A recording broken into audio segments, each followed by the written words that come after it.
también a todos ustedes por su asistencia. El día de hoy, efectivamente, como lo comenta Denise, estamos continuando con la segunda sesión de nuestro diplomado en gerencia de proyectos.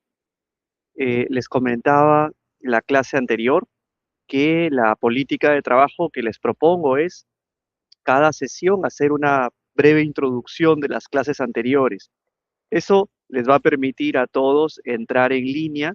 Si es que existe alguno de ustedes que por algún motivo ha faltado a clase, con eso va a poder nivelar y vamos a poder encontrar con mucha velocidad la fluidez en el tema del día. Más o menos ese repaso lo podríamos hacer en unos 15 minutos, aprovechamos de atender cualquier consulta que haya quedado pendiente y luego entramos al tema de fondo.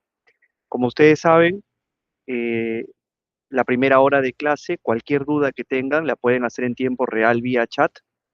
Eh, el equipo de Elevate Perú nos va a avisar si es que hay algún chat que no ha sido respondido. Yo voy a intentar estar atento a atender en tiempo real todos los chats que ustedes puedan emitir. Me interesa que no queden dudas al respecto. También, cada cierto tiempo, yo voy a hacer pausas y voy a pedirles feedbacks para saber si es que la velocidad de la que vamos es correcta, si es que los conceptos se van entendiendo, si es que existe alguna duda, o si es que alguno de ustedes quiere participar, poner algún caso real o amerita alguna consulta o alguna asesoría al respecto. Luego, al culminar la clase, más o menos los últimos 15, 20 minutos, vamos a aperturar micros. El equipo de Elevate Perú va a ser el moderador de las participaciones y ustedes van a poder hacer cualquier consulta que pueda haber quedado en el tintero y que la consideren efectuar usando sus micrófonos. Con eso estaríamos despidiendo la clase a las 9 de la noche, que es el horario de término, son 7:30, y sin más preámbulos, entramos a la clase. Nuevamente, muchas gracias y bienvenidos.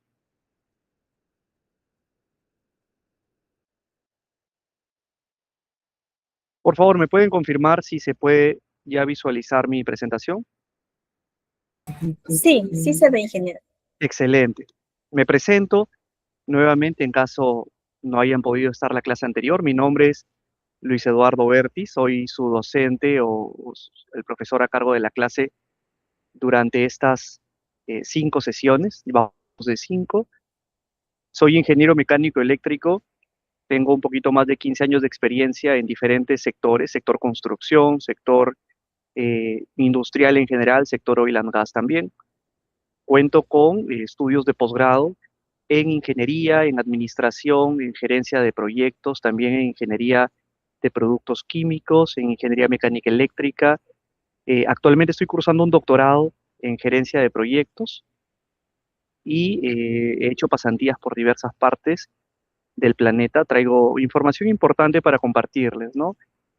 Eh, Cuento con la certificación PMP y soy docente universitario desde el año 2023 en diferentes universidades y colaboro también con el equipo de Elevate Perú en los diplomados de gerencia de proyectos y administración de contratos y gestión de cadena de suministro. Un gusto con todos y estamos entrando a la clase, al repaso de la clase del día martes. Con esta diapositiva empezamos la clase del día martes. Yo les había comentado mi pretensión hacia ustedes, ¿no? Mi pretensión hacia ustedes era comprender por qué una gestión de proyectos debía de enfocarse necesariamente en una estandarización contractual, en una selección adecuada de contratistas, en una administración de contratos, en gestión de proyectos y en planeamiento. Seguro que ustedes preguntarán, profesor, pero ¿y en este diplomado qué vamos a ver? Realmente yo les propongo un poquito de cada cosa. El diplomado se centra en gestión de proyectos, pero yo creo conveniente que no solo necesitan ustedes formación en gestión de proyectos, sino una formación integral. Por eso es que en esta clase voy a hablar, además de gestión de proyectos, voy a hablar de estandarización contractual, de selección de contratistas, de administración de contratos y también de planeamiento estratégico desde el enfoque de la gestión de los riesgos. Habíamos visto que independiente del marco normativo o el marco regulatorio bajo el cual ustedes gestionen sus proyectos, necesitamos una línea base estandarizada, ¿no? Y en esa línea base estandarizada habíamos mencionado la importancia de la gobernanza, de gestionar adecuadamente el alcance, voy a bajar esto para que no les interrumpa, de gestionar los cronogramas, finanzas, interesados, los recursos y los riesgos, y habíamos definido un poquito cada uno de ellos. Habíamos conversado también que si bien se conoce principalmente el PMI y su guía PMBOK, existen muchas herramientas en el planeta para gestionar proyectos. Y lo mismo para administrar contratos. Existen muchas herramientas para administrar contratos. Seguramente que ustedes conocerían eh, lo que está vigente en el Perú, que es los estándares FIDIC, que son europeos, y los estándares NEC, que son ingleses, y que se han puesto ahora bastante de moda a raíz de la cooperación Perú con Reino Unido para reconstrucción con cambios, ¿no? Sin embargo, mi propuesta hacia ustedes es no nos limitemos con la información. Recuerden que nuestro mercado es todo el planeta, que las tecnologías nos apoyan y que tenemos la oportunidad hoy de poder abrir puertas hacia todo el planeta, seleccionar lo mejor, hacer una búsqueda, hacer una customización y aterrizar lo mejor de diversas partes del mundo en nuestras organizaciones. Llámese lo mejor de diversas partes del mundo en gestión de proyectos a diferentes herramientas para administración de proyectos y también para administración de contratos. Habíamos también definido qué es un proyecto, habíamos definido la importancia de gestión de alcance, de planificación de tiempo, de gestión de costos. Habíamos hablado eh, un poco, una introducción de cómo se gestionan los presupuestos, la calidad, lo importante que es la calidad. Y aquí no les había comentado, y aprovecho de hacerlo ahora. Existe un término llamado la triple restricción, que justamente, y lo he hecho adrede, justamente la triple restricción involucra alcance, tiempo y costo. ¿Qué nos dice la teoría de la triple restricción en gestión de proyectos? Que existe una relación directamente proporcional entre el alcance, el tiempo y el costo. ¿Qué quiere decir eso? Si el alcance se acorta o se extiende, te va a modificar el costo y el plazo. Si es que el costo se extiende o se acorta, va a influir directamente en el plazo y en el alcance y así sucesivamente.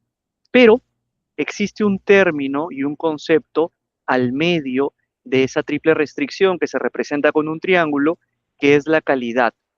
Y recuerden, la calidad no es negociable. Podemos afectar el alcance, el plazo y el costo, pero la calidad por ningún motivo debe de verse afectada en la gestión de un proyecto.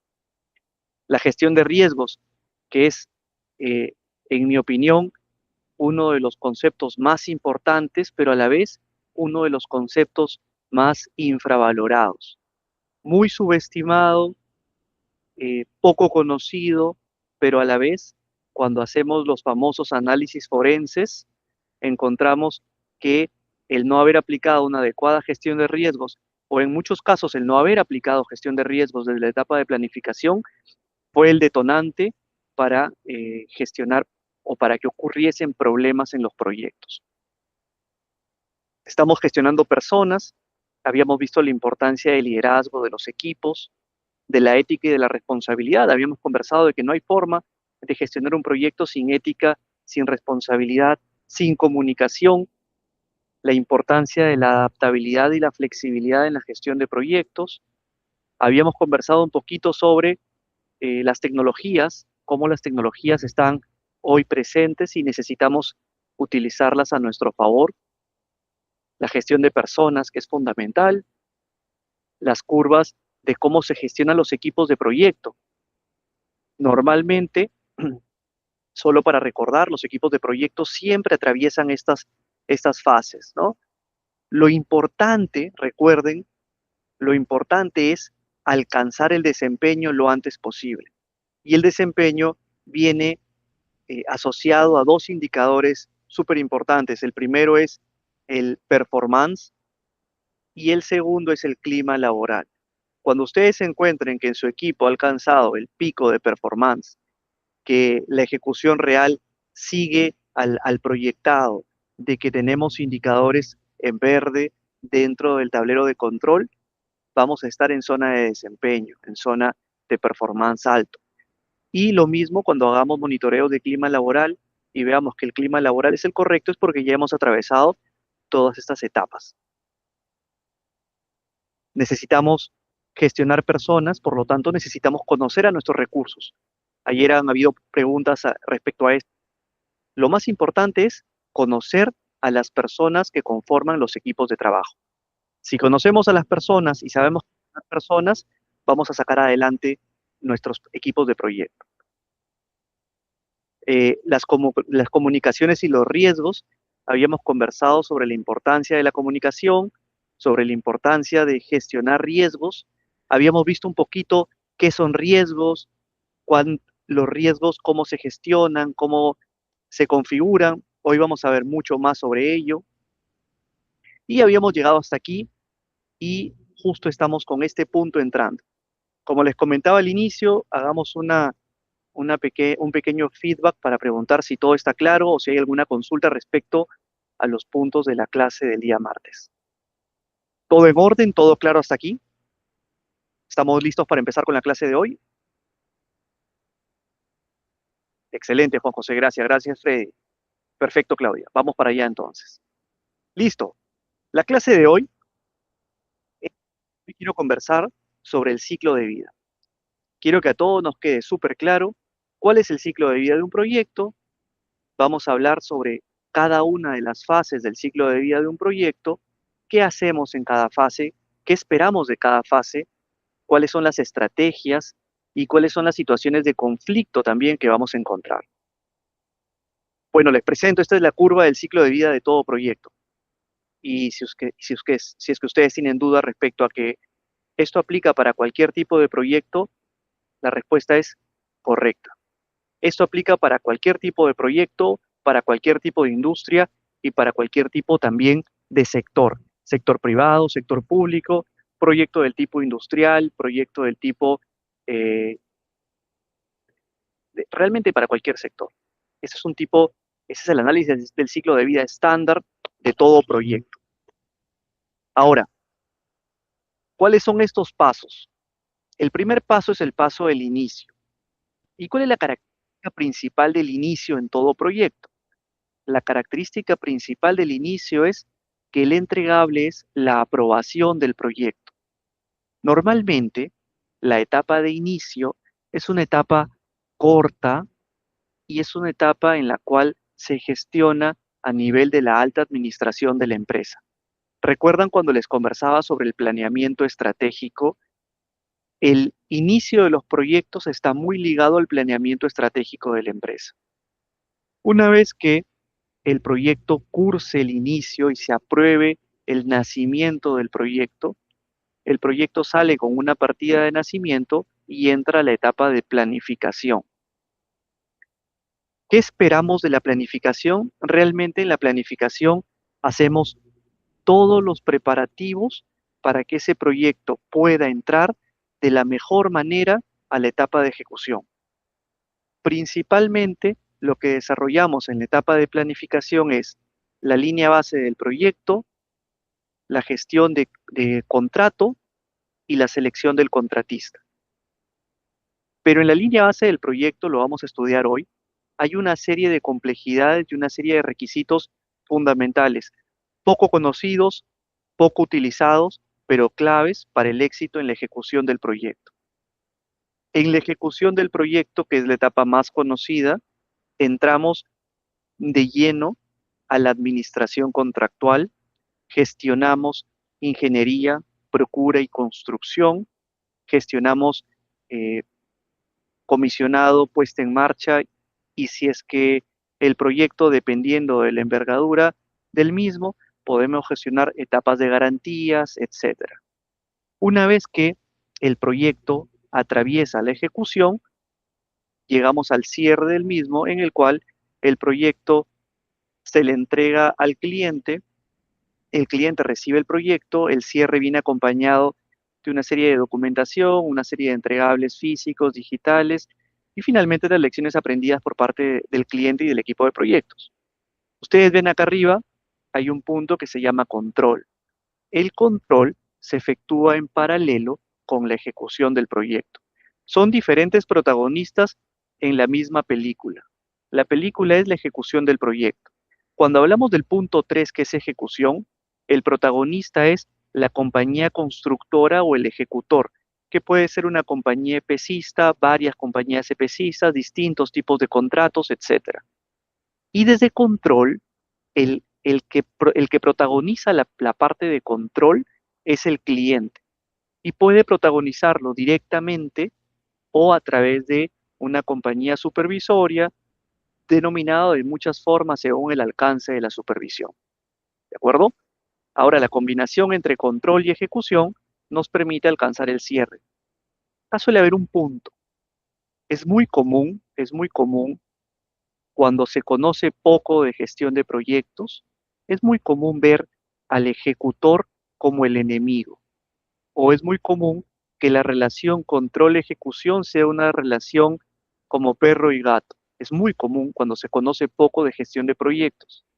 Realmente, el éxito de un proyecto es generar una sinergia entre el control y la ejecución, entre el cliente y el contratista ejecutor, EPCista o contratistas ejecutores. Pero para ello, ¿cómo generamos la sinergia? Regresamos a algunas láminas y les muestro el punto clave de la sinergia. Aquí está la sinergia. Si es que nosotros no tenemos los contratos adecuados, no seleccionamos a los contratistas adecuados, no sabemos administrar contratos, no gestionamos los proyectos de manera adecuada y no aplicamos un planeamiento estratégico correcto, vamos a caer en el típico error de la relación de enemigos o la relación tóxica cliente-contratista. Esa relación es una relación de la cual debemos escapar, debemos evitar, y mi recomendación, debemos de buscar o migrar a las alianzas estratégicas o a las sociedades sinérgicas cliente-contratista.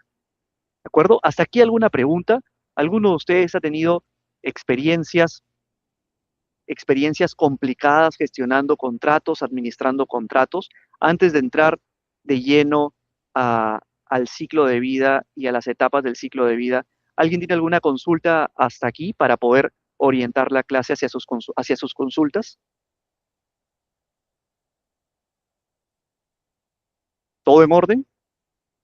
¿Algún punto en específico sobre el cual necesitan que se ahonde?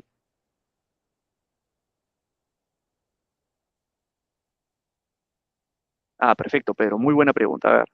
Pedro comenta, esto sería como el contratista y la empresa supervisora de un proyecto. Correcto, Pedro. Realmente esos son los roles. El número 3 es el contratista y el número 4 es la empresa supervisora. De acuerdo. Perfecto. Y como les comentaba, normalmente eh, los clientes, sobre todo, suelen caer en el juego, que realmente es un ciclo vicioso, de generar una enemistad entre supervisión y contratista. Pregunta, si caemos como clientes en el ciclo vicioso o en el círculo vicioso de enemistad, supervisión contratista, pregunta, ¿quién es el principal perjudicado? Les leo, todos ustedes son clientes y por desconocimiento en gestión de proyectos permiten que se genere un círculo vicioso entre el cliente, entre la supervisión y el contratista. Pregunta, ¿quién es el principal afectado? Cliente. El cliente es el principal afectado de esa relación complicada. Pregunta, ¿cuál es la clave para el cliente para evitar esa gestión complicada o para mecanizar una gestión, una gestión adecuada? ¿Cuál es el mecanismo? Se los escribo. Planificación. ¿De acuerdo? Entonces, el cliente que desee un futuro y un final feliz para su proyecto, tiene que trabajar en la planificación. Vamos a entrar un poquito en detalle. para aclarar dudas. Bueno, el inicio, como les comentaba, el inicio de la primera fase. La característica principal del inicio es la toma de conocimiento de la necesidad que desea atender determinada área del cliente. Este punto es importante. El inicio y la planificación son dos áreas que se manejan al interno en el cliente. Las compañías proveedoras de servicios o ejecutoras de contratos entran en acción a partir del punto 3. El punto 1 y el punto 2 se gestionan al interior de las empresas clientes. Es la incubadora del proyecto. Realmente el punto 1 es el punto de la partida del proyecto. En el inicio, normalmente las empresas manejan portafolios y los portafolios es el conjunto de programas y los programas son el conjunto de proyectos. Cuando ustedes escuchan el término portafolio de proyectos, lo primero que deben de preguntar es cuáles son los programas dentro del portafolio. Y dentro de los programas, cuáles son los proyectos que conforman los programas. Entonces, estos términos son súper importantes que ustedes lo manejen. Todo portafolio está integrado por programas. Ingeniero, pero también pueden haber proyectos que no formen parte de programas, por supuesto, pueden haber proyectos independientes. Entonces, los portafolios están conformados por programas y pueden también estar conformados por proyectos independientes. Y los programas están conformados a su vez por proyectos vinculados entre sí. Nosotros tenemos la misión, como gerentes de proyectos, de evaluar en las empresas para las que trabajamos cuáles son los portafolios de proyectos y armar nuestros propios paquetes de programas. Una vez que tengamos gestionados los portafolios, los programas y los proyectos, vamos a evaluar. ¿Evaluar qué? Evaluar qué proyecto nace y en qué jerarquización vamos a hacer nacer los proyectos. Hay diferentes metodologías para gestionar proyectos. En este punto estamos tomando decisiones estratégicas. Recuerden, en el inicio es una fase de la alta administración, es una fase de dirección y es una fase relacionada directamente al planeamiento estratégico. En el inicio tenemos que tomar una decisión. ¿Qué proyecto va a nacer? Y el proyecto que va a nacer puede tener diferentes criterios de partida de nacimiento. Hay proyectos que se efectúan para cumplir con la ley. Hay proyectos que se efectúan por temas sociales. Hay proyectos que se efectúan por tema de rentabilidad.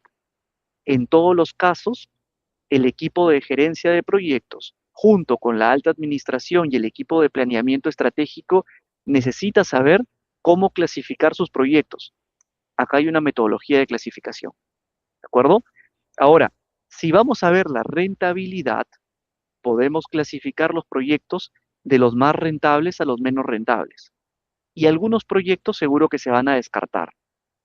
Podemos combinar, por ejemplo, rentabilidad del proyecto, podemos combinar probabilidad de éxito, podemos combinar la evaluación en función del expertise o del core de nuestra empresa y muchos otros criterios más dependiendo de la evaluación que necesitemos hacer. ¿Cuál es lo importante de la etapa de inicio? Que cuando recibamos el portafolio de proyectos, vamos a jerarquizar y vamos a efectuar un cronograma, importante, ¿ah?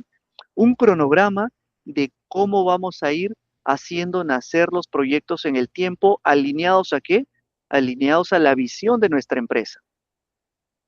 En la etapa de inicio tiene que estar alineada hacia dónde nuestra empresa desea crecer y hacia el norte, hacia donde nuestra empresa desee crecer, vamos a acompañarla gerenciando proyectos. ¿Cuáles son los documentos clave para iniciar un proyecto una vez que el proyecto cuenta con luz verde por estar alineado al planeamiento estratégico? Vamos a desarrollar, lo primero, una carta de aprobación del proyecto. Le llaman Project Charter, que es el documento, en algunos casos le llaman hoja de aprobación de proyectos, hoja API, tiene diferentes nombres dentro de las empresas. Pero lo más importante es que es un documento digital o físico sobre el cual la alta administración le da la partida de nacimiento al proyecto. Ese documento de nacimiento abarca el alcance, ¿recuerdan? El alcance es súper importante, el estudio de viabilidad si es que el proyecto lo amerita, la estimación de costos, la identificación de interesados. Pero recuerden, en la etapa conceptual, porque estamos hoy por hoy en una etapa bastante primaria de desarrollo del proyecto, en la etapa conceptual nosotros vamos a tener un gran alto grado de incertidumbre. ¿Y a qué me refiero con ello? Cuando gestionamos el inicio de los proyectos, se conoce poco del proyecto, no se ha hecho un mayor desarrollo del proyecto y recién vamos a empezar a gestionar el proyecto. Vamos a dar punto de partida al proyecto en función de determinados objetivos, en función de objetivos respecto al cumplimiento legal, respecto a, al cumplimiento medioambiental, al cumplimiento normativo, si el proyecto nos va a aportar o no a la rentabilidad, etcétera. ¿Cómo se denomina eso? Se denomina estudio de factibilidad del proyecto. En función del tipo de proyecto, vamos a determinar diferentes indicadores para medir la factibilidad del proyecto. ¿Qué tipos de indicadores pueden entrar en evaluación para medir la rentabilidad o medir la factibilidad del proyecto? Vamos a evaluar temas como, por ejemplo, la especificación del producto, condiciones de sitio, condiciones de carga, decisiones del cliente, decisiones de mercado, presupuesto, financiamiento, condiciones ambientales, etcétera. Lo importante aquí es tomar decisiones. Y la decisión más importante que vamos a tomar es, recuerden, en la etapa de inicio, la decisión más importante es qué proyecto nace y qué proyecto nace primero. De esa forma, vamos a hacer un ranking de nuestros proyectos y vamos a descartar aquellos proyectos que no se alinean a los objetivos estratégicos de nuestra empresa. Aquellos proyectos que se alinean y según el ranking y según el presupuesto y los criterios de evaluación de nuestra empresa, aquellos criterios alineados al planeamiento estratégico van a pasar a la etapa de planificación. ¿Recuerdan el ciclo de vida del proyecto? La planificación era la segunda etapa. ¿Qué vamos a hacer en la planificación? En la planificación vamos a tomar la hoja de aprobación del proyecto y vamos a comenzar el verdadero desarrollo de ingeniería del proyecto. ¿Por qué hago énfasis en el tema eh, desarrollo del proyecto? Porque cuando hemos partido de la etapa de inicio, hemos tenido un desarrollo conceptual del proyecto. Aquí les había traído algunos términos respecto a, respecto a tipos de desarrollo del proyecto. Los proyectos nacen en el inicio con una etapa conceptual y luego, cuando el proyecto va avanzando, el proyecto sale de su etapa conceptual hacia la planificación y se desarrollan diferentes etapas dependiendo de la complejidad del proyecto. Una de esas etapas es la etapa de ingeniería básica y si el proyecto es muy complejo, podemos ir a la etapa básica extendida o conocida también en inglés como FIT, que es esta etapa de aquí, Front End Planning Stage, etapa FIT, ¿de acuerdo? O Front End Engineering Design, ¿de acuerdo? Entonces, los proyectos salen del inicio y entran a la etapa de planificación. ¿Qué esperamos de la etapa de planificación? De la etapa de planificación lo que estamos esperando es desarrollo de línea base, desarrollo del contrato y selección del contratista. ¿Para qué? Para entrar a la etapa de ejecución. Y en la etapa de ejecución vamos a desarrollar la ingeniería, la procura y la construcción. Seguro que ustedes se preguntarán, ingeniero, pero ¿qué otras modalidades tenemos para ejecutar la construcción? ¿Cómo sabemos qué tipo de ingeniería necesitamos desarrollar? ¿Cómo sabemos si vamos a trabajar bajo un esquema integrado o separamos la ingeniería de la construcción? Todo eso lo vamos a estudiar en unos minutos. Entonces, cuando entramos a la etapa constructiva o de ejecución, necesitamos desarrollar ingeniería. La ingeniería está compuesta por disciplinas y las disciplinas se van a activar según el alcance del proyecto. Aquí les traigo algunos términos típicos de desarrollo de ingeniería. Durante la etapa de ingeniería se desarrollan las disciplinas como por ejemplo la disciplina mecánica, civil, procesos, automatización, instrumentación, eléctrica. Vamos a desarrollar diferentes modelos para gestionar ingeniería. Hoy en día la tecnología nos acompaña y por lo tanto tenemos que sacar el máximo provecho de la misma. Aquí les traigo una estrategia bastante utilizada en proyectos de gran envergadura, que es la gestión de ingeniería en maquetas o en modelos 3D. El modelo 3D es una representación gráfica del proyecto en la etapa de ingeniería. Y seguro que ustedes han escuchado hablar de este término, si no se los pongo por acá. Hay un término,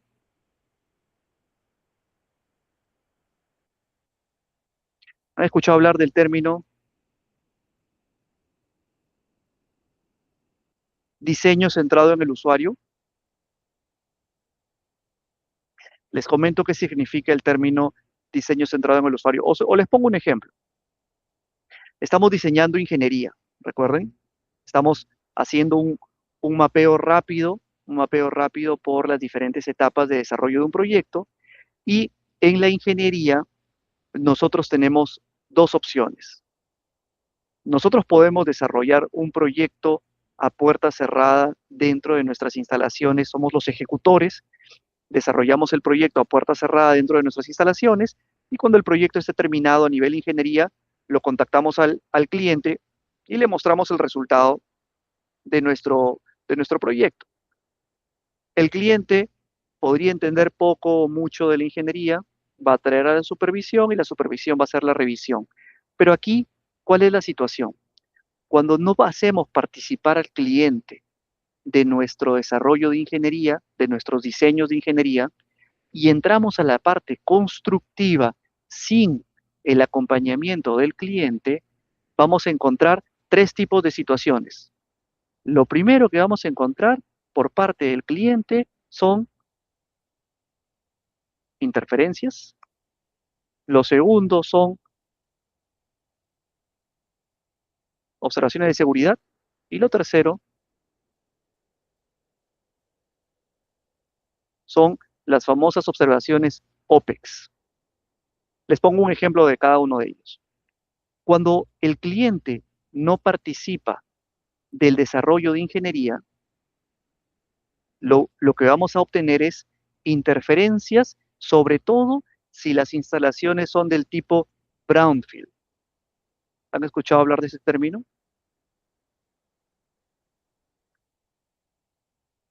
Una instalación del tipo brownfield es un proyecto que se efectúa sobre una instalación en operación o una instalación existente. Cuando los proyectos se efectúan sobre instalaciones del tipo brownfield, es súper común que el cliente presente una serie de interferencias. Por lo tanto, la estrategia desde el enfoque de diseño es que el cliente participe dentro de nuestro desarrollo. ¿Cómo se llama esa estrategia? Se llama User Centered Design o diseño centrado en el usuario. Imagínense el diseño tradicional, el equipo, el equipo de fútbol está en cancha y el cliente está en la gradería. Ese es el diseño tradicional. El cliente es el espectador de cómo se desarrolla el partido de fútbol. En el diseño centrado en el usuario, nosotros invitamos al equipo del cliente que participe del diseño y que participe acompañando de todo el desarrollo del diseño. Esa es una gestión ganar-ganar. ¿Recuerdan cuando les hablaba de alianzas estratégicas? El cliente va a ganar porque su equipo se va a formar, la curva de aprendizaje se va a acotar y el contratista o el ejecutor va a ganar porque va a adquirir información temprana del cliente para aterrizarla en su diseño. ¿Información de qué tipo? Lo primero y lo más importante, información del tipo de seguridad. ¿Por qué? Porque el cliente es el que conoce sus instalaciones y su regulación más que lo que podría conocer el contratista ejecutor. Me refiero, la línea base es la ley. El contratista va a cumplir la ley. Nosotros vamos a cumplir la ley. Pero por encima de la ley viene el valor del juicio experto y de la experiencia operativa que tiene el cliente. Finalmente es su core, es su industria. Cuando el cliente participe en el desarrollo de ingeniería, también nos va a alertar de temas ergonómicos relacionados a las características antropométricas de su personal. Y eso es súper interesante. Se los anoto por acá.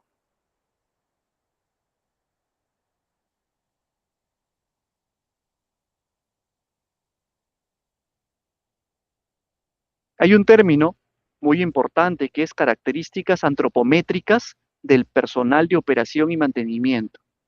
Me refiero, el personal de operación y mantenimiento del cliente es gigante, es pequeño.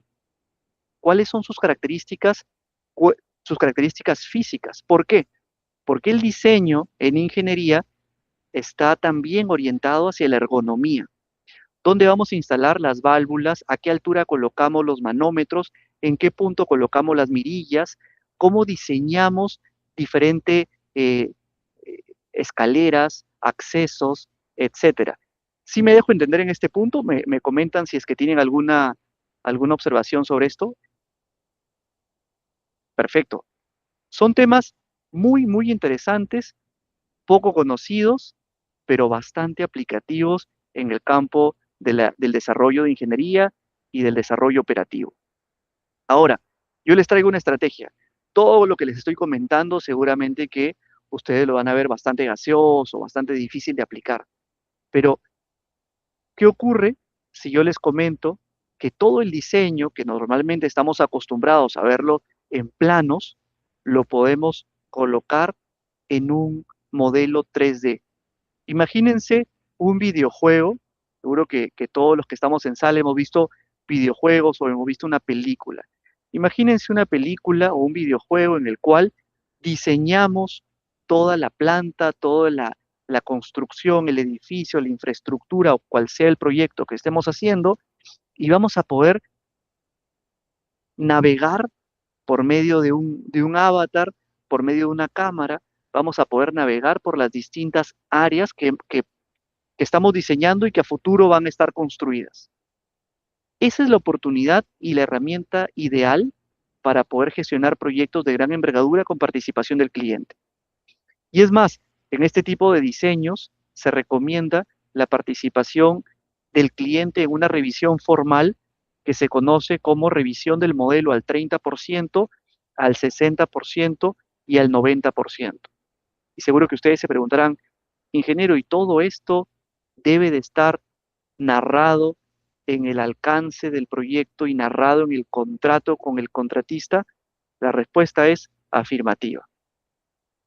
Todo lo que necesitemos que se desarrolle, necesitamos o necesita ser narrado en el alcance y narrado en el contrato. Eh, a nivel ingeniería, hay diversos puntos súper importantes que deben ser considerados, principalmente relacionados con los tiempos de inicio, con los procedimientos, con herramientas, con tipos de modelos, tiempos de revisión, etcétera. Importante, cuáles son todas las premisas que vamos a considerar dentro de nuestra ingeniería. Acá les he transcrito las principales premisas. Ustedes pueden considerar a juicio experto de su empresa las premisas que manejen en su industria. Pero lo que es súper importante es estandarizar cuáles son las premisas de ingeniería que vamos a considerar en nuestros proyectos. Procura. La procura son las adquisiciones y la procura nace del desarrollo de la ingeniería. ¿De acuerdo? Ahora, existe un tipo de procura que es la procura más complicada. Se llama LLI, conocida por sus siglas como Long Lead Items. ¿Quién conoce a qué se le denominan los Long Lead Items en un proyecto? ¿Han escuchado hablar del término Long Lead Items? ¿Por qué son importantes?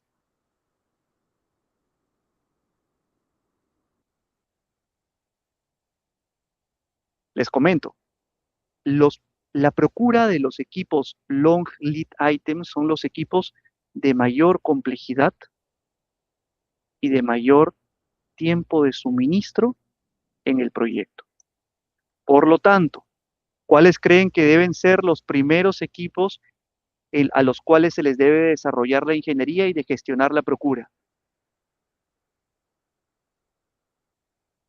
Son los equipos Long Lead Items. Imagínense un proyecto cuya duración sea de 20 meses y determinados equipos Long Lead Items tienen un tiempo de suministro de 18 meses. Más o menos esa es la relación entre el tiempo de desarrollo de un proyecto y el tiempo de suministro de los productos o de los equipos LLI. Son los equipos más complejos, los equipos de mayor envergadura, de mayor riesgo, de mayor costo en el proyecto. ¿Cuáles son los equipos, cuáles son los criterios más importantes de la procura? Es evaluación temprana de la estrategia de los hitos, es gestionar adecuadamente las estrategias de procura, gestión cliente contratista respecto a cómo se van a aprobar las listas de vendedores, estrategias de long lead items, estrategias técnicas de presupuestos y manejo de vendedores, eh, inspecciones. Ese tema es muy importante. Se los escribo por acá. Normalmente, la procura suele fallar por las inspecciones. ¿Y a qué me refiero con fallar? En proyectos de gran envergadura, el cliente y el contratista deben de ponerse de acuerdo principalmente en dos tipos de inspecciones. Las inspecciones tipo FAT y las inspecciones tipo SAT.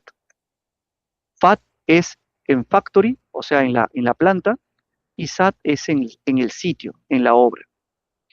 Y las inspecciones son las que dan lugar a los pagos y a los transportes. Por eso es que son súper importantes. Inspecciones tipo FAT, inspecciones tipo SAT.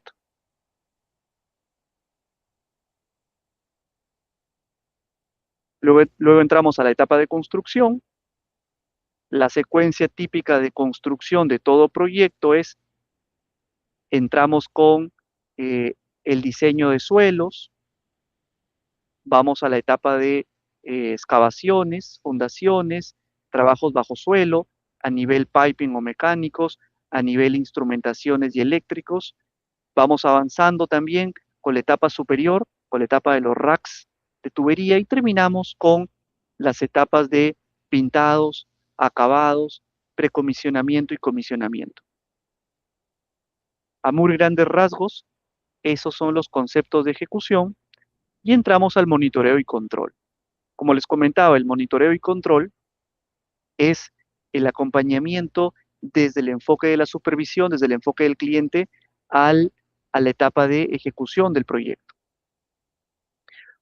Necesitamos controlar el alcance, controlar el plazo, controlar los costos para alcanzar el cierre satisfactorio del proyecto. Y el cierre viene acompañado de lecciones aprendidas y de la entrega a la operación o la entrega OPEX.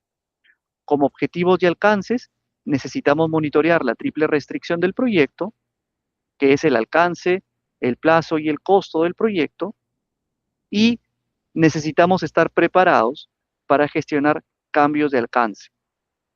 Los principales eh, disparadores de alcance, de cambio de alcance, son fuerza mayor, cambios por parte del contratista, y los que nunca deberían haber son cambios por parte del cliente. Los cambios por parte del contratista son cambios esperados dentro de la gestión de riesgos.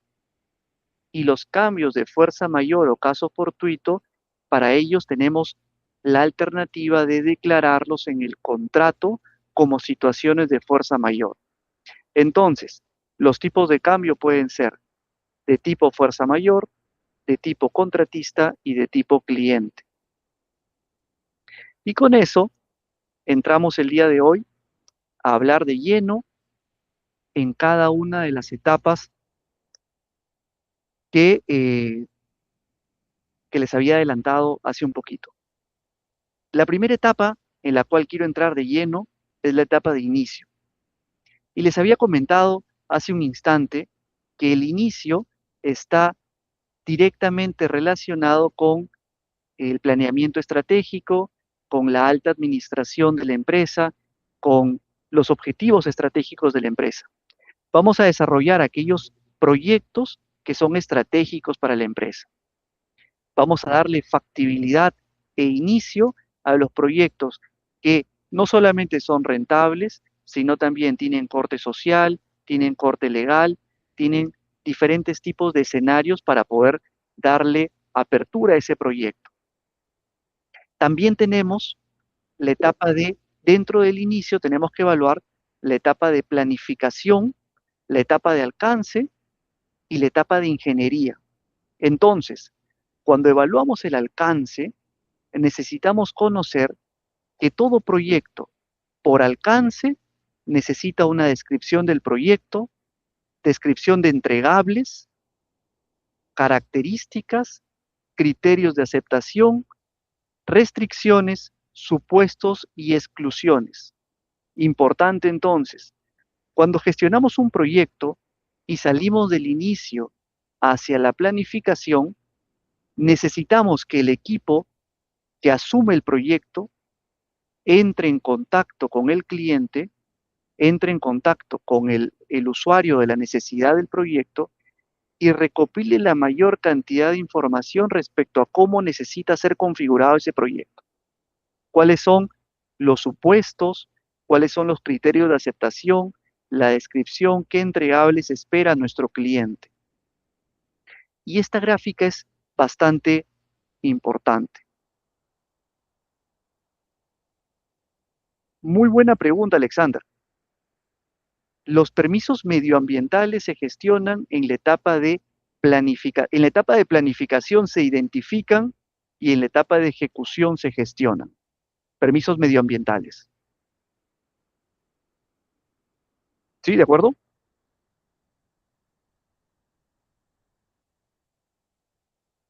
Perfecto. Ok, esta gráfica, esta gráfica es súper importante y, y me va a ayudar para explicar el desarrollo de la clase de estrategias de costos y de plazos. Cuando estudiamos las ingenierías de un proyecto, realmente lo que estamos estudiando es el alcance de un proyecto.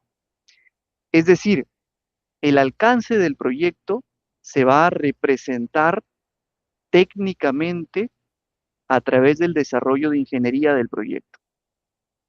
Cuando estamos estudiando la etapa de inicio, y aquí lo he puesto punteado, estamos estudiando la factibilidad y el análisis conceptual del proyecto. Es un análisis bastante de alto nivel, hay muy poco detalle. Cuando entramos a la etapa de planificación se desarrolla con un nivel de ingeniería conocido como ingeniería básico o básico extendido. Si el proyecto es muy complejo, se recomienda entrar a un nivel de ingeniería de detalle en la etapa de planificación.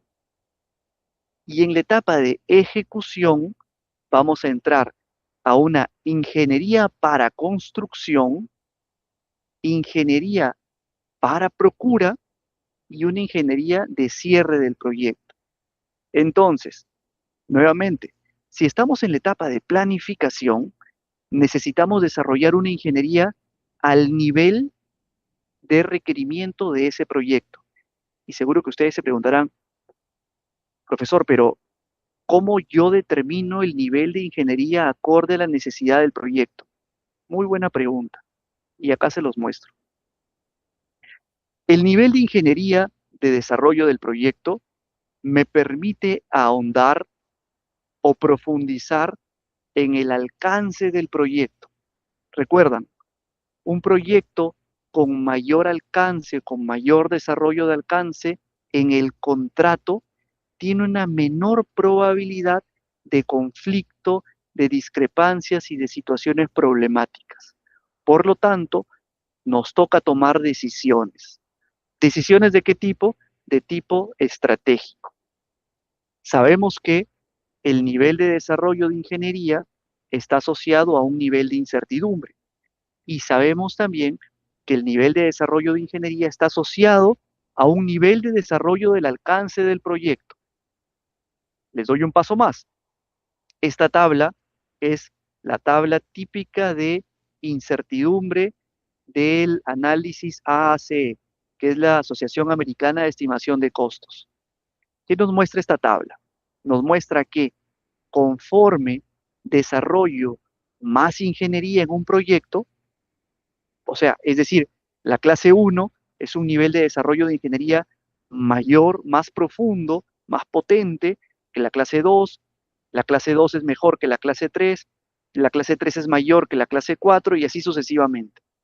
Entonces, este cuadro que nos muestra que a más desarrollo de ingeniería tengo un mayor nivel de precisión en la estimación de costos y plazos del proyecto. Dicho de otra forma, a mayor nivel de detalle, tengo menor grado de incertidumbre. Dicho en negativo, si desarrollo menos ingeniería, tengo más incertidumbre. Aquí tenemos que tomar decisiones.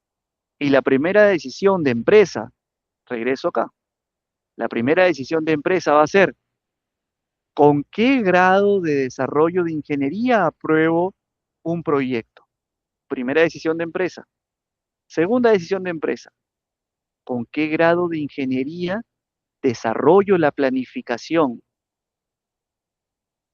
Y tercer grado, tercera decisión de empresa, ¿con qué grado de ingeniería entro a ejecutar el proyecto? Importante entonces. ¿Recuerdan la clase que veíamos el martes? Cuando hablábamos de riesgos, hablábamos de decisiones, hablábamos de holguras, de reservas de gestión. Todo eso ya va tomando forma hoy.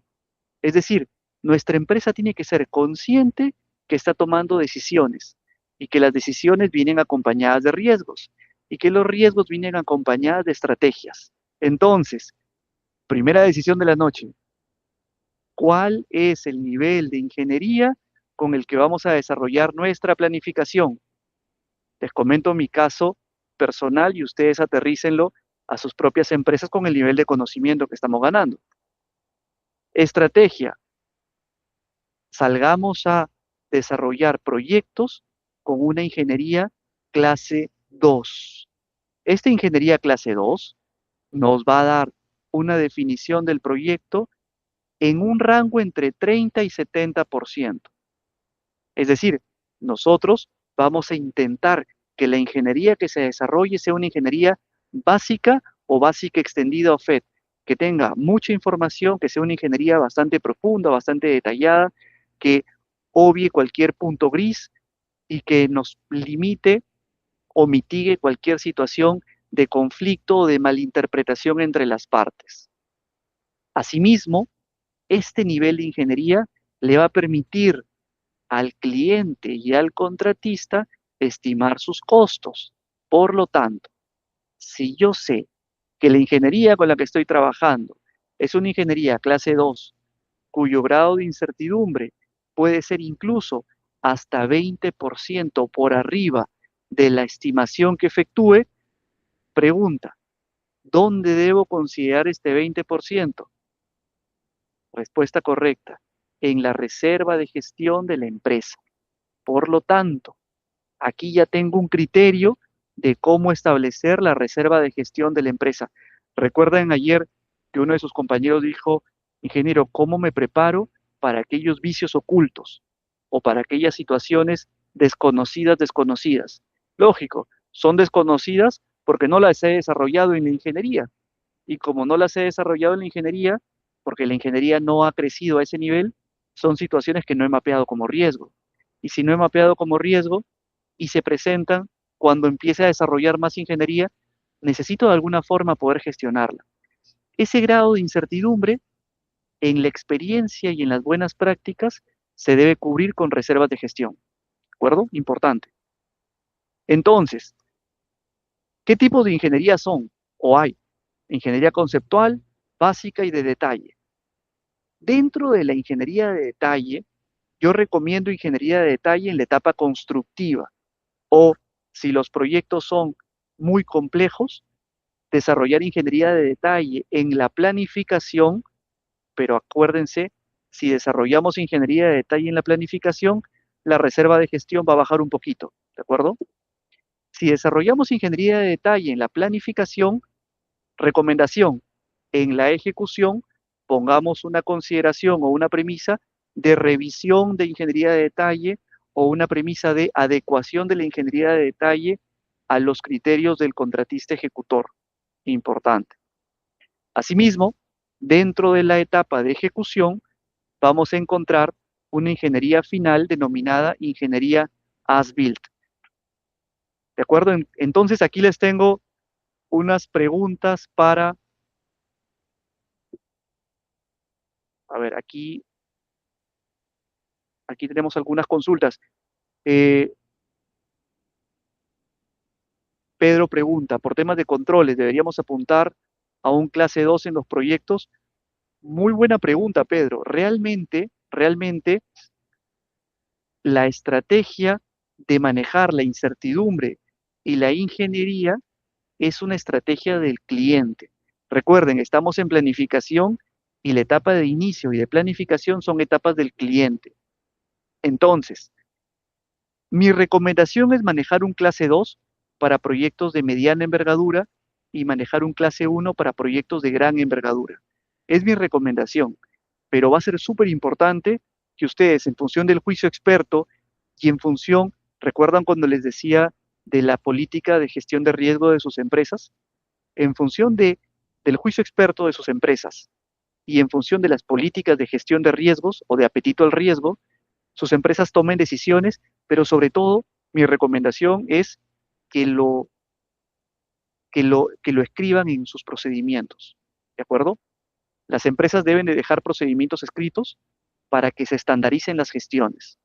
Es decir, proyectos de tal nivel de envergadura, de manera cuantitativa, deben gestionar estimación clase 2. Proyectos por encima de tal nivel de envergadura, clase 1, etapa de planificación. Esa podría ser una interesante estrategia de estandarización en las empresas. De esa forma, de esa forma, podemos estandarizar también las reservas de gestión. Hoy por hoy, por ejemplo, es muy común utilizar reservas de gestión entre el 15 y el 25%. Es bastante común. Si es que usamos estrategias de gestión entre el 15 y el 25%, es porque las empresas esperan que estemos saliendo con un clase 1, clase 2 a la etapa de ejecución. ¿De acuerdo? Sí, quedó claro, Pedro, la consulta. Muchas gracias. Ok, entonces, eh, explicado esto, y aquí les tenía un cuestionario. Pregunta. Esta pregunta es bastante interesante, ¿no? ¿Cuándo concluye el desarrollo de la ingeniería en un proyecto? ¿Cuándo podemos decir que la ingeniería ha alcanzado el 100%? Esta es una pregunta eh, súper interesante cuando ejecutamos proyectos. ¿Cuándo podemos decir ya culminé la ingeniería en el proyecto? ¿En la etapa de inicio, en la etapa de planificación, en la etapa de ejecución o al cierre del proyecto?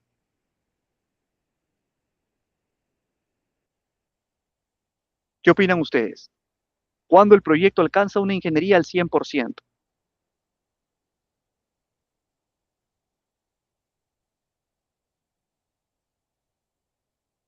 Le doy la respuesta, al cierre. Los proyectos alcanzan el 100% de la ingeniería cuando cierran. Es más, cuando ejecutamos un proyecto, ustedes han escuchado hablar de los famosos red marks, que luego son traducidos a la ingeniería as-built. La ingeniería as-built es, es la última ingeniería del proyecto, es tal y como fue construido el proyecto. Y cuando se alcanza la ingeniería as-built se alcanza al cierre. ¿De acuerdo? Eh, Seguro que los han escuchado hablar como planos as-built. Realmente es ingeniería as-built. Y punto súper importante, y es una lección aprendida que saqué de un proyecto hace poquito. Imagínense, hasta esto hay que colocarlo en los proyectos.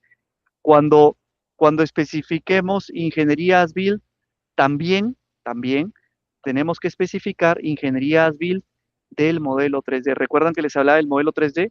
Hace poco asesoré a una empresa que entró en controversia con su contratista porque el contratista había desarrollado el modelo 3D, pero eh, no consideraba que fuese contractual hacer la actualización de la ingeniería as-built en el modelo 3D. Solamente aceptaba hacer la actualización de la ingeniería as-built en, sí, correcto, Cecilia, de la ingeniería as-built en los planos, pero no en el modelo 3D, porque incluía algunos costos que no estaba dispuesto a incurrir. Esto generó una controversia y una discrepancia. Correcto, correcto. Los planos as-built son, el término as-built es tal y como fue construida la planta. Y, y solamente podemos saber cómo fue construida la planta cuando termine el proyecto. Termina el proyecto, nos vamos y recién allí la planta está lista. Todo el tiempo, la planta es susceptible de cambios en ingeniería, muy pequeñitos, pero, pero existen, ¿de acuerdo? ¿Hasta aquí está claro? ¿Vamos bien? ¿Vamos a buen ritmo? Sí, estamos perfecto. Gracias, José. Gracias, Geo. Gracias, Hans. Listo. Avanzamos un poquito más. Bueno, ya hemos hablado de alcance.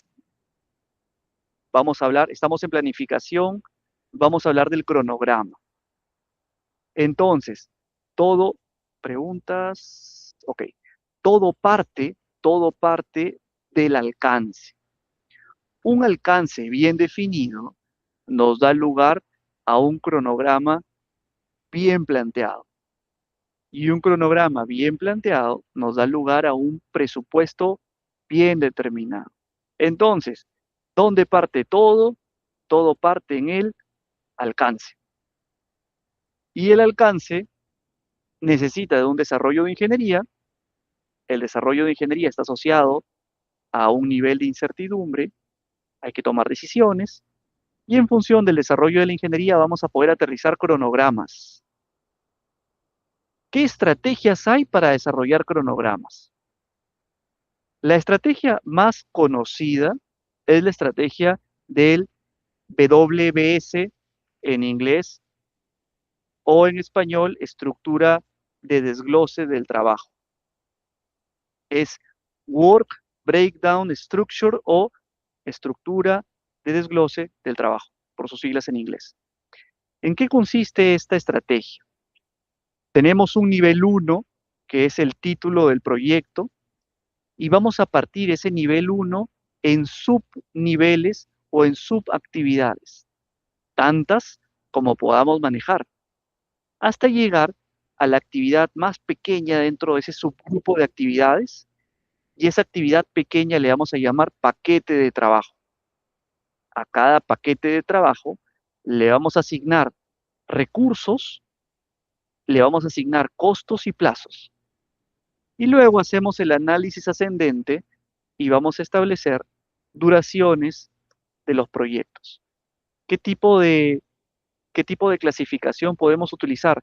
Bueno, la clasificación o el desglose de las estructuras de los proyectos van a depender del tipo de proyecto y de la industria del cliente o del ejecutor del proyecto. Vamos a poder separar los proyectos, por ejemplo, por disciplinas, por materiales, por tipo de trabajos, transportes, costos. Vamos a poder hacer gráficos como el que les muestro en pantalla. Tengo la cabecera y tengo las distintas subáreas o subclasificaciones. ¿Quién desarrolla el desglose del trabajo del proyecto o del contrato? Lo desarrolla el equipo de proyectos en la etapa de planificación. En la etapa de planificación, el equipo de proyectos del cliente está trabajando en desarrollar todo el proyecto, toda la estructura del proyecto. ¿Por qué? Porque el desarrollo de toda la estructura del proyecto vamos a estimar luego las duraciones y los presupuestos del proyecto a nivel cliente. Estamos en planificación. Entonces, el equipo de gestión de proyectos tiene que configurar la estructura, saber qué cabeceras va a utilizar, qué desarrollos va a utilizar. Todo esto, todo esto eh, es gestionado también con un criterio constructivo. Por ejemplo, puedo clasificar el proyecto en áreas. Es muy común clasificar el proyecto en áreas. Puedo clasificar el proyecto en equipos, en disciplinas, de forma que voy mapeando cómo en la etapa constructiva voy a manejar el proyecto. Hay muchas modalidades de gestión de cronograma de los proyectos. Puedo gestionar los proyectos bajo el típico diagrama de barras. Puedo hacerlo mediante un diagrama de nudos, mediante una interdependencia lógica, etcétera. Este diagrama de barras o el cronograma de barras es es muy conocido, es muy utilizado y dentro de cada cabecera o cada cabecera pertenece a la estructura de desglose que hemos gestionado. Y cada cabecera está compuesta por las subactividades y acá no se ve, pero cada una de estas actividades tiene duración y tiene las interrelaciones respecto a otras actividades. Aquí lo pueden ver. Cada cabecera tiene actividades, tiene duraciones y tiene las interrelaciones entre actividades. De manera que cada actividad va a tener una fecha de inicio y una fecha de fin, que puede ser independiente o supeditada a otra actividad. Y esas relaciones, nosotros como equipo de proyectos, las vamos a programar en el software que estemos utilizando para gestionar el cronograma de este proyecto. ¿De acuerdo? De esa forma, vamos a gestionar la estimación del plazo del proyecto. Todo proyecto, todo proyecto tiene una o más rutas críticas. Pregunta, ¿cuál es la característica principal de una ruta crítica?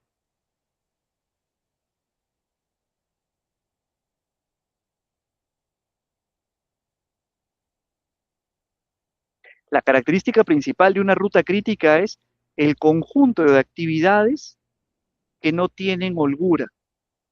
Por lo tanto, es crítico porque un retraso en cualquiera de las actividades va a implicar un retraso directo en el proyecto. Yo puedo retrasarme, por ejemplo, en la actividad C. ¿Y hasta dónde me puedo atrasar?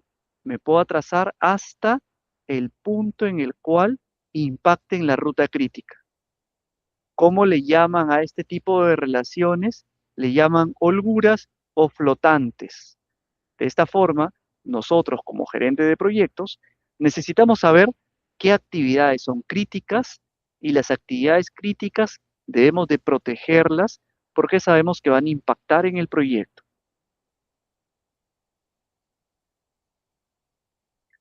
Necesitamos conocer cuáles son las restricciones y los hitos de los proyectos.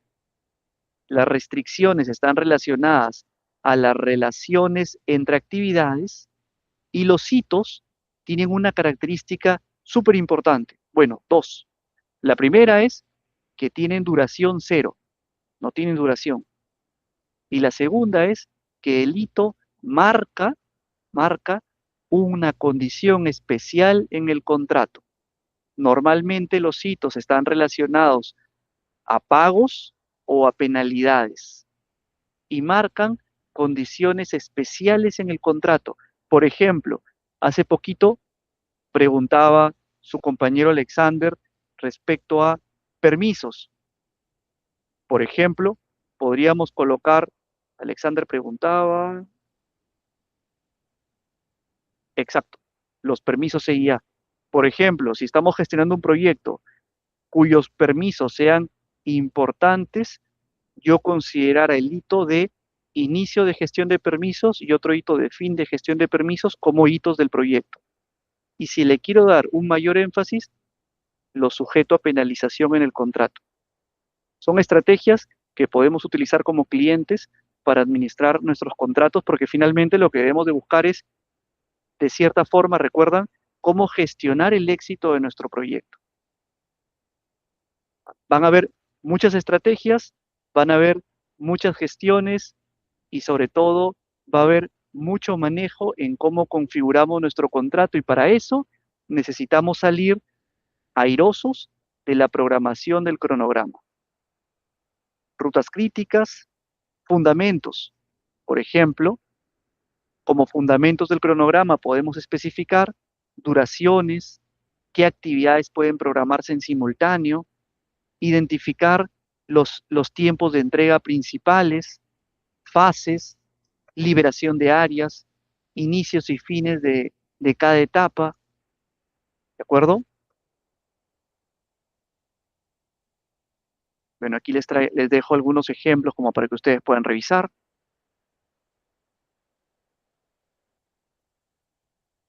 Y pasamos al costo. Entonces, el costo no es otra cosa que en función de los recursos y en función de las actividades que hemos especificado al momento de desarrollar la estructura de desglose del trabajo, los recursos de tipo tiempo nos van a permitir encontrar los plazos y los recursos de tipo costos nos van a permitir encontrar el presupuesto del proyecto. En la etapa de presupuesto hay un punto súper importante, saber si los recursos van a ser propios o financiados. Y aquí les traigo una estrategia donde muchas empresas suelen fallar. Cuando el proyecto se va a considerar como financiado, interesante, los costos de financiamiento o los intereses de financiamiento tienen que entrar a la estructura de costos del proyecto. Súper interesante, ¿no? También debemos de considerar dentro de la estructura de costos del proyecto temas como, por ejemplo, asesorías financieras y cualquier otra estrategia de soporte que vayamos a considerar dentro del proyecto. ¿Dónde, profesor? Ahora les comento. Vamos a terminar aquí en línea base. Hay un término conocido como línea base del proyecto y la línea base del proyecto está conformada por el alcance, el cronograma y el presupuesto. Normalmente, las empresas suelen quedarse hasta este punto, hasta la línea base del proyecto. Les muestro un ejemplo y luego regreso. Esa es una estimación típica de presupuesto desde el enfoque del cliente. Y les comento cuál es el principal error de los clientes. Cuando les piden, cuando les piden cuál es el costo del proyecto, el principal error es especificar como costo del proyecto solo la estimación EPC o la estimación de ejecución del proyecto. Principal error. Le preguntan al cliente, cuál es el costo de tu proyecto y el costo del proyecto es, para ellos, solo el costo de la construcción del proyecto. Error. El costo del proyecto es el costo de la construcción más el costo de cualquier actividad de supervisión o de consultoría más el costo propio del cliente, llamados también los costos del propietario. Pero, ¿esos serán todos los costos del proyecto? Habíamos visto que no. Además de esos costos, tendríamos que añadirle los costos de contingencias del proyecto. ¿De dónde salen los costos de contingencias? Del análisis de riesgos. Y además, ¿recuerdan cuando habíamos hablado de incertidumbres? Además, vienen los costos de reserva de gestión. Ingeniero, pero ¿por qué usted no ha puesto un número acá? Porque realmente este número va a depender de la estrategia y de las políticas de cada empresa, ¿de acuerdo? Pero lo que todos tenemos que conocer como clientes y como contratistas, porque al final la estructura es la misma, es que los costos de un proyecto no solamente son los costos constructivos, sino también son los costos de consultorías y asesorías que yo necesito para la etapa de ejecución, más los costos propios míos como ejecutor o míos como cliente, más la contingencia de la gestión de riesgos, más mis costos como reserva de gestión, independiente si soy cliente o si soy ejecutor. Lo único que va a variar es el criterio de determinación de costos. Entonces, estos números que ustedes ven aquí son simplemente eh, números de orden de ejemplo, nada más, son números didácticos.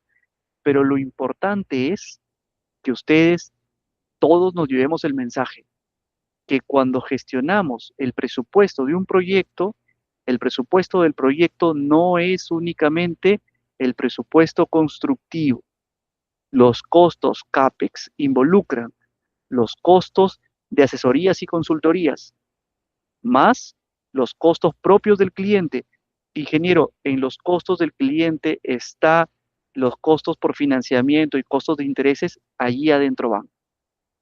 Ingeniero, y los costos del equipo de proyectos, ahí adentro están. Ingeniero, y los costos de supervisión están aquí arriba. Y las consultorías y estudios legales, ahí están arriba.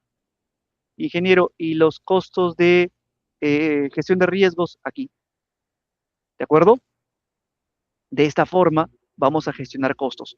Pero en línea base, punto importante, en línea base, hoy estamos solo hasta aquí. ¿De acuerdo? Hasta donde está el cursor. ¿Por qué? Porque nosotros salimos de línea base, solo que me adelanté un poquito, salimos de línea base aún sin hacer riesgos. Acá todavía no hemos hecho riesgos. ¿De acuerdo? ¿Dónde hacemos riesgos? Aquí. Vamos a entrar a los riesgos. ¿Qué hacemos en riesgos? Vamos a estudiar, recuerden, vamos a estudiar aquellas situaciones conocidas, desconocidas. Nosotros conocemos por nuestra experiencia que una situación incierta puede, puede decantarse dependiendo de la probabilidad, pero lo que no podemos producir o lo que no podemos predecir es cuándo va a ocurrir ni tampoco su impacto. Por lo tanto, cuando estudiamos situaciones de riesgo, son situaciones conocidas, con impacto y con probabilidad de ocurrencia desconocida, pero la vamos a estimar por juicio experto. Pero hay situaciones que están fuera de la gestión de riesgos. Se llaman situaciones desconocidas. Son situaciones que escapan a la gestión de riesgos del equipo del proyecto. Pero para estas situaciones desconocidas, ya les hemos traído la solución, reservas de gestión.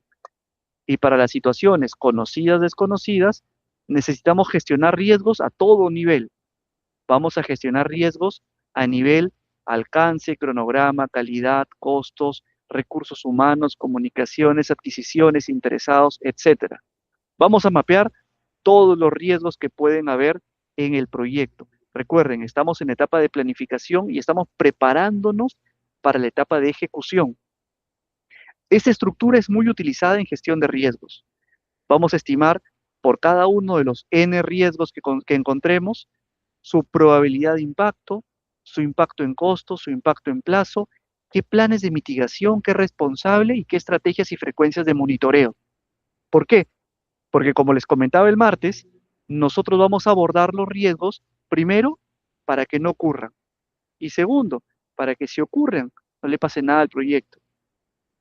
Y si es que estoy preparado aceptando que le pase algo, ya voy a tener conocimiento de causa de dónde va a disparar el costo o el plazo. Pero van a ser riesgos controlados y riesgos advertidos. Importante.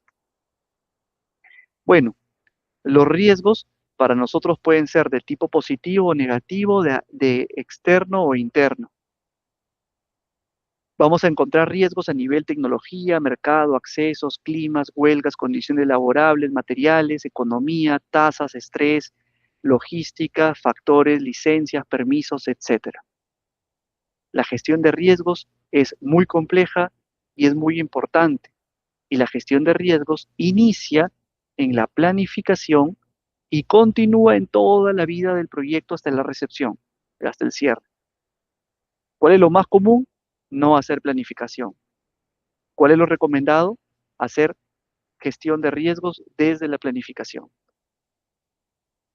La gestión de riesgos la vamos a plasmar en la línea base de plazo y de costo y vamos a tomar decisiones. ¿Qué tipo de decisiones? Cuando gestionemos evaluación de riesgos en las diferentes plataformas para estudiar riesgos, vamos a encontrar curvas como las que les muestro en pantalla. ¿Qué significa este punto de aquí? Ese es un análisis de cronograma, ¿de acuerdo? En este análisis de cronograma de esta planta de generación de energía de 100 megawatts, el cronograma de línea base indicaba una fecha de culminación del proyecto del 16 de mayo de 2026, ¿de acuerdo? Entonces, esa fecha de culminación, esa fecha de culminación del 16 de mayo del 2016, una vez que hemos corrido el análisis de riesgos, me arroja que la probabilidad de cumplimiento de esa fecha es del 50%. Esa es mi línea base. ¿Se imaginan? Si no hubiera hecho análisis de riesgos, hubiera entrado a ejecutar el proyecto con una línea base que tiene un 50% de probabilidad de éxito.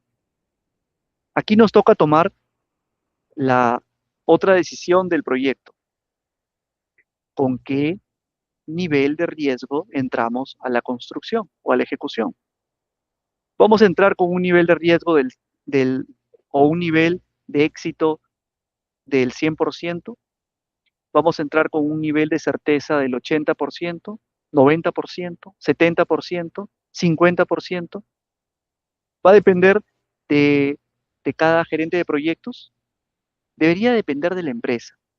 Y esto debería estar escrito en los procedimientos de cada empresa. De manera que, independiente de quién gestione el proyecto, todos vamos a gestionar proyectos con un nivel de incertidumbre del tanto por ciento.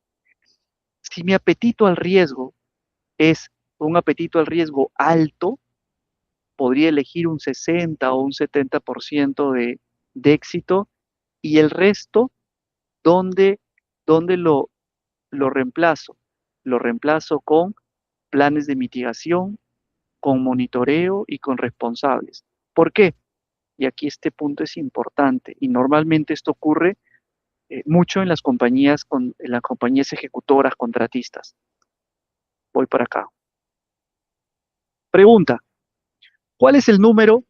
¿Cuál es el número? Imagínense que nosotros somos compañías contratistas. Todos los que estamos acá somos diferentes compañías contratistas. Pregunta, ¿cuál es el número con el que las compañías contratistas ejecutoras salen a concursar sus proyectos? No, no les leo. Ahí pueden ver, ya está. ¿Cuál es el número? ¿100 o 135 más reservas de gestión? Les doy la respuesta. Es 135 más reservas de gestión. Ese es el número con el cual salimos a concursar nuestros proyectos. Pregunta, ¿qué ocurre si una compañía concursa con 130 más reserva de gestión? Imagínense que la reserva de gestión sea 10. Una concursa con 135 más 10 y la otra podría concursar con 134 más 10. Pregunta, ¿cuál de las dos gana la licitación?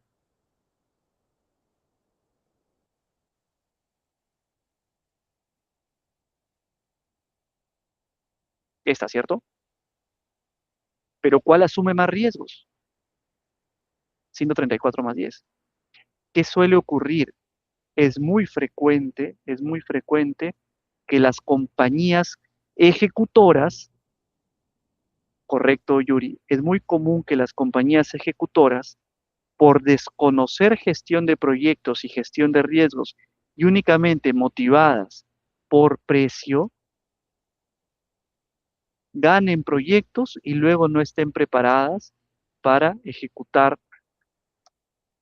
las complejidades de la gestión de riesgos. Entonces, nos toca tomar decisiones y las decisiones las tenemos que tomar aquí, perdón, aquí. La decisión la tenemos que tomar en función de cuánta contingencia vamos a incorporar y cuánta reserva de gestión vamos a incorporar. ¿De acuerdo? Ahora, ¿cuánta contingencia? Va a depender del análisis de riesgos. Aquí les pongo un ejemplo. Si es que tenemos 50%, la contingencia en plazo y en costo va a ser hasta el punto donde consideremos que es nuestro apetito al riesgo. Mientras más arriba, va a ser menos riesgo, pero va a incrementar el costo y el plazo. Entonces, nos toca tomar decisiones, pero decisiones informadas. ¿Alguna pregunta? Correcto, Mitchell. Perfecto. Entonces, tenemos contingencias para gestión de riesgos, acá está, y tenemos gestión de reservas para aquellas situaciones no identificadas o vicios ocultos, situaciones que no hay forma de gestionarlas dentro de la gestión de riesgos. Para, para gestionar contingencias en gestión de riesgos, tenemos que usar herramientas como la simulación de Monte Carlo. Hay muchas herramientas digitales. Tenemos el Primavera Risk, tenemos el, el análisis de, eh, bueno, el arroba risk, el Primavera Risk, el, el análisis de el propio Excel también tiene su configuración para gestión de riesgos, etcétera. Lo importante es Crystal Ball, también es otra herramienta de manejo de simulación de Monte Carlo. Ya les comenté que es reserva de gestión. Entonces, sobre la línea base, vamos a aplicar reserva de gestión y vamos a caer en el presupuesto final para la gestión del proyecto. Y recuerdan la línea base, ahora tenemos la línea base final. ¿Y qué es la línea base final? La línea base final es la línea base revisión cero o línea base sin riesgo, más toda la gestión de riesgo a nivel contingencias y a nivel gestión. Y este realmente es la línea base de mi proyecto. Error típico, error súper típico, que esta sea la línea base de tu proyecto. Súper típico. ¿Y por qué? Porque las empresas normalmente salen aquí y terminan aquí. Entonces, ¿cómo le llaman a todo este camino desde este punto hasta este punto de aquí? ¿Saben cómo le llaman? Lo apunto por acá. Las empresas suelen llamarle sobrecosto. Y luego que ocurre eso, empiezan los típicos adjetivos. Los adjetivos típicos es falta de gestión, eh, falla del proyecto, etc. Realmente, todo ese malestar o toda esa situación compleja en gestión de proyectos, la vamos a poder ahorrar si es que aprendemos a gestionar una adecuada planificación del proyecto. Luego, vamos a entrar a aprender cómo pasar de la etapa de planificación a la etapa de ejecución. Para pasar de la planificación a la ejecución, tenemos una serie de alternativas, muchas. ¿Cuáles son las típicas? Las típicas son, recuerden, estamos en la etapa aquí estamos en la etapa de planificación. ¿Cómo podemos migrar de la planificación a la ejecución? Perdón, de la planificación a la ejecución. Podemos migrar desde la etapa, desde la gestión directa, es decir, que la misma compañía que hace la planificación empalma con la ejecución. Puede ser también. Ahora, puede ser una etapa denominada fase a fase. Un X desarrolla la planificación, podemos ser nosotros mismos como clientes, y luego contratamos a una compañía que haga la ingeniería, la procura y la construcción. Esta fase me parece súper interesante.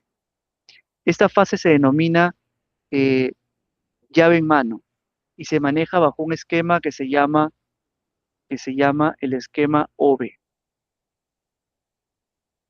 que es el Open Book Estimation o estimación a libro abierto. ¿Saben cómo funciona el OBE? Nosotros como clientes desarrollamos la planificación y le damos el desarrollo de ingeniería básica extendida, a, un, a una compañía X. Y le decimos a la compañía, desarrolla la ingeniería tipo FED a partir de mi ingeniería básica y luego cotízame el EPC, cotízame la construcción. Tú no vas a hacer la construcción, vas a hacer la ingeniería de la planificación, pero me vas a cotizar la ingeniería de la construcción, ¿ok? Entonces, la compañía desarrolla su ingeniería y me cotiza la construcción como si fuese un postor más. Luego yo como cliente salgo al mercado y hago un estudio de mercado. Si el estudio de mercado tiene un precio equivalente al precio que me ha cotizado la compañía que desarrolló la planificación o desarrolló el análisis FED en la planificación, yo como cliente puedo tomar una decisión de continuar trabajando con esta compañía en la etapa EPC. ¿De acuerdo? Ese análisis se llama EPC llave en mano. Y aquí les explico y aquí nos quedamos en esta lámina. Ya estamos entrando a los contratos, como se dan cuenta, ¿no?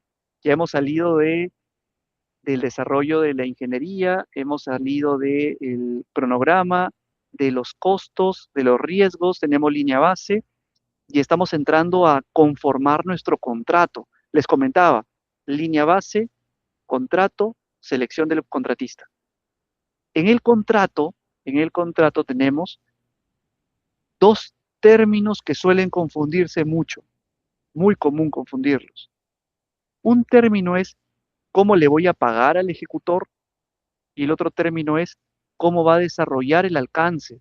Son dos cosas diferentes pero complementarias. ¿Por qué? Porque el pago es en función del alcance, pero no es lo mismo. Una cosa es la retribución económica y la otra es el desarrollo del alcance. Recuerden, el desarrollo del alcance es ingeniería, procura y construcción. Lo otro es el pago. ¿Qué formas de pago hay? Yo puedo pagar a suma alzada, yo puedo pagar por costos reembolsables o yo puedo pagar por precios unitarios. Y el desarrollo del alcance la puedo hacer a llave en mano, la puedo hacer a nivel de separados, Una empresa que haga la ingeniería, otra empresa que haga la procura, otra empresa que haga la construcción o combinaciones, ¿de acuerdo? Esto es el alcance y esto es la forma de pago. Lo más común es para proyectos de gran envergadura, contratar alcance suma alzada. Lo más común es para proyectos pequeños de mediana envergadura, contratar a precios unitarios. Y lo más común en ingenierías y en consultorías es contratar a costos reembolsables. ¿Por qué? Ahí viene la experiencia y la recomendación. El suma alzada traslada los riesgos del cliente hacia el contratista. El contratista que asume al suma alzada normalmente aditiva riesgos en su propuesta. ¿Y por qué? Porque bajo el análisis suma alzada, el contratista se hace cargo del alcance completo. Un análisis bien detallado, una ingeniería bien detallada a suma alzada es ideal para terminar un proyecto de gran envergadura sin mayores complicaciones. Precios unitarios es complejo porque es como una lista de compras. Si yo he colocado que hay 20 tornillos y en la realidad necesito 21, tengo una orden de cambio por un tornillo. Si yo he especificado que son 20 metros de pintura y en la vida real encuentran 21, tengo un metro de adicional. Ese es el juego del precio unitario. Pero el precio unitario es una herramienta de equilibrio a nivel de estimación de costos. ¿Por qué? Porque lo que yo como cliente especifique es lo que el contratista va a costear y es lo que se va a construir o ejecutar. Mientras que el análisis a suma alzada suele tener algunas subjetividades que el contratista incorpora como gestión de riesgos. Costo reembolsable es un poco más complejo porque el costo reembolsable es págame lo que hago. Si lo manejamos en horas hombre, yo te sustento 20 horas hombre y me pagas 20 horas hombre. Si lo sustentamos en construcción, sustento y me pagas. ¿Cuál es la situación? Que los costos reembolsables tienen una gran incertidumbre asociada. ¿Por qué?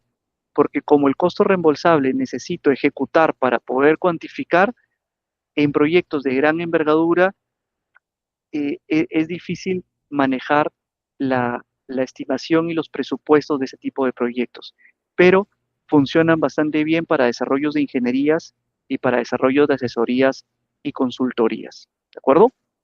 Entonces, hasta aquí estamos llegando a la clase de hoy. Por favor, quedo atento a cualquier consulta y espero que también la clase de hoy haya sido del agrado de todos ustedes y del interés también de todos ustedes. Hemos manejado temas súper técnicos, hemos manejado temas de bastante casuística y lo hemos tratado de hacer lo más didáctico posible para que sea del agrado de todos ustedes. Y bueno, cualquier consulta, por favor, estamos atentos. Bien, ingeniero, excelente sesión la del día de hoy, muchas gracias. Debido al tiempo, quizás no vamos a poder tomar la ronda de preguntas, pero si es que alguien tiene alguna duda, podemos dejarlo para la próxima clase o por interno nos puede hacer llegar su duda y con gusto le hacemos llegar al ingeniero, ¿sí? Ok, ingeniero, muchas gracias por la sesión del día de hoy, nos estamos viendo en la próxima clase.